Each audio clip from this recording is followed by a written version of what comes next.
Hello and welcome to the second episode of Combat Crashes with me, Zach, and Jai, but unfortunately Jai can't make it today.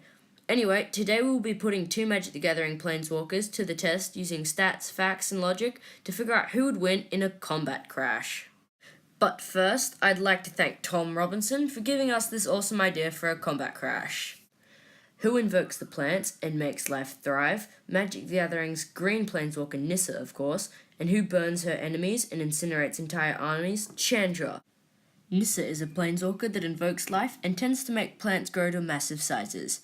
This elf druid also casts spells that are powerful enough to trap two Eldrazi titans in a pit where they would stay. But her powerful magic requires life to work, so on Zendikar she kinda killed everything using all the plants on that plane. Her powers of growth can still be used for combat, as she was the one that finished Ob Nixilis with a final cutting grass slash, ending him for the time being. Though her magic is a bit unbalanced, it can be effective when her powers are at their strongest, though Chandra's flames might be a problem to her plant and tree magic. Chandra's fiery temper means she can gain extraordinary firepower when her emotions are triggered. She's able to burn everything in her path to get to her objective. Although she often gets carried away and loses control, making her the most wanted planeswalker in 4 planes. Her plus abilities deal around 2 damage per use to players and or creatures, making her a great asset to your army.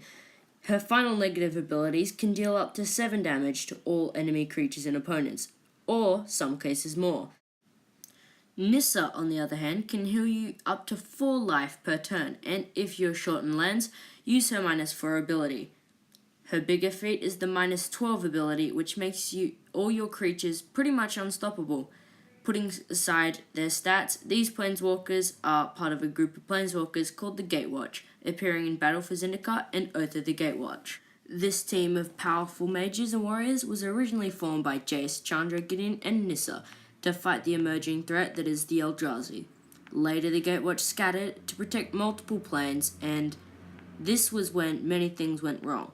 Surprisingly, Nissa hadn't had her own part in a storyline yet, so she's a bit mysterious, but her powerful life magic will surely put up a fight. Now, let's compare these two planeswalkers. Nissa's attacks are strong, but are more life-giving and entanglement powers rather than damage magic, so she gets a 4 out of 10 for attack strength. Nissa, being the more fragile one of the pair, deserves an endurance rating of 4 because she can't take as many hits from a fireball. But being so light with only a staff to carry gives her an 8 for speed because her robe-like clothing is made of elvish silk, which is used for elf scouts in Kaladesh and Zendikar.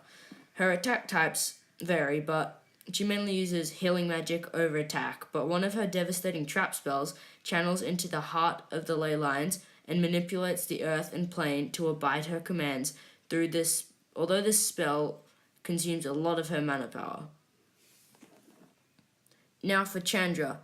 Her attack strength is about a 7 due to her devastating rage.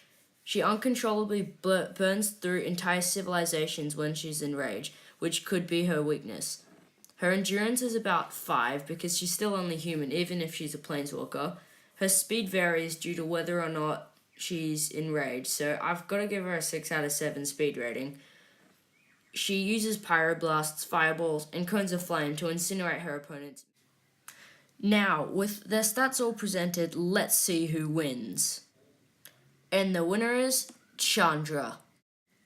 Nissa may be able to raise walls of grass and summon wood golems and seed serpents, but Chandra would incinerate everything in a ball of fire, burning Nissa to a crisp. Chandra wouldn't take much damage since he's always got flames all around her in a fight, so the bullet seeds and blades of grass wouldn't get near the Berserk Pyromancer. If you enjoyed the video and you want to see more, leave a comment on who you think would win and what combat crash you want us to do. So anyway, don't forget to like and subscribe to get notified when another combat crash arrives, and we will see you next time.